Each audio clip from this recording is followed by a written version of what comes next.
blizzard of '08 hits China's economy. This week's alphabet, and Happy New Year! Hong Kong stock markets plunged with the benchmark Seng index down almost 5.5% and the China Enterprise Index down nearly 7% on February 5th. Shanghai Composite rose over 8% on Monday, but closed down February 5 at 4,599.70 and seemed stuck at just the point, 4,600, that I predicted it would begin this year. The CSI 300 index, the global darling of 2007, is trying to hold value around 5,000 and closed February 5 at 4,921.87. Shanghai B shares appear unable to move and ended down to close at 317.71. Shenzhen B shares struggle to maintain a baseline at 700 and closed down at 674 on February 5th. The yo-yo effect of the markets appears consistent with my predictions that 2008 will see greater volatility as a rule. Taiwan shares, though, were up 1 to 2% on Tuesday. I'll have a lot more to say about Taiwan shares in the weeks ahead. Remember, stock markets in Greater China, including Hong Kong, Taiwan, and South Korea, will be closed the rest of the week for the Chinese New Year holidays. The impact of the cold snap and snowstorms across central and southern China is being felt in the national economy and in tourism and retail sales in particular.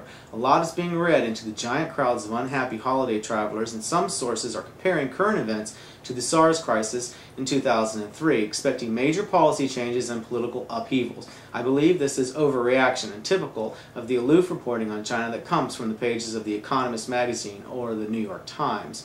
After all, the impact on GDP growth of the storms is estimated just over 0.2%, equivalent to a big oil price shock in the USA, for example, not enough to do real damage to the economy.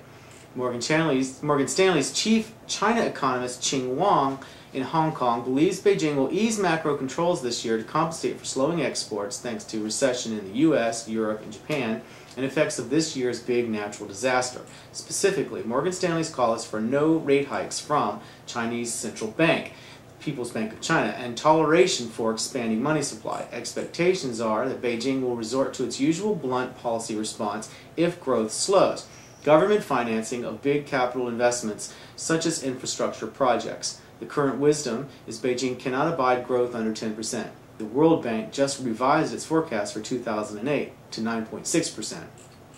One aspect of China's situation that is expected and accepted is continued inflation. Food inflation is predicted up as the winter storms have affected agriculture across China, and the prices for such staples as fresh vegetables are already rising.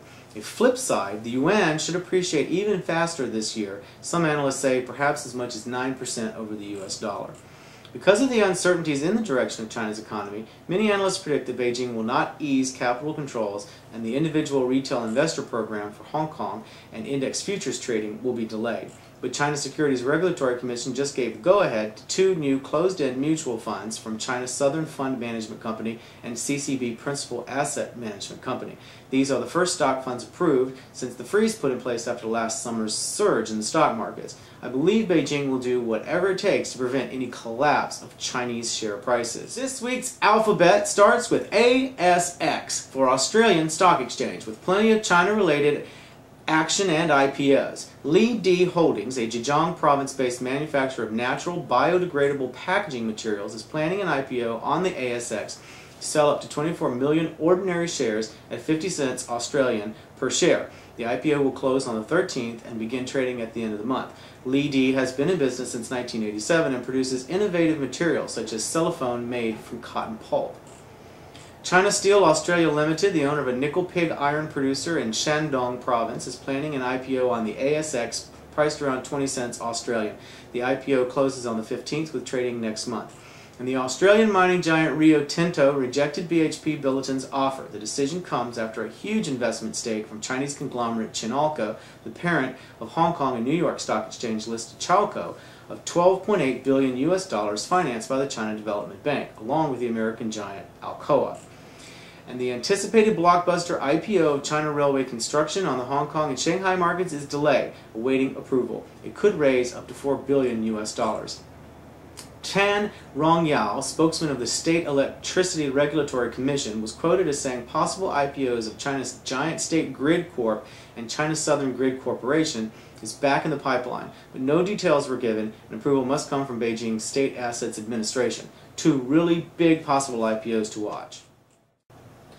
恭喜发财，新年快乐! 2008 is the year of the Earth Rat. It is the start of a new great year in the Chinese calendar system and is the 25th year of the 18th cycle of the second epoch of the Chinese lunisolar calendar. The last year of the Earth Rat was 1948, and before that, 1888. Look back to those eras for some clues as to what to expect this year. Many blessings to you and your family. I'll see you next time.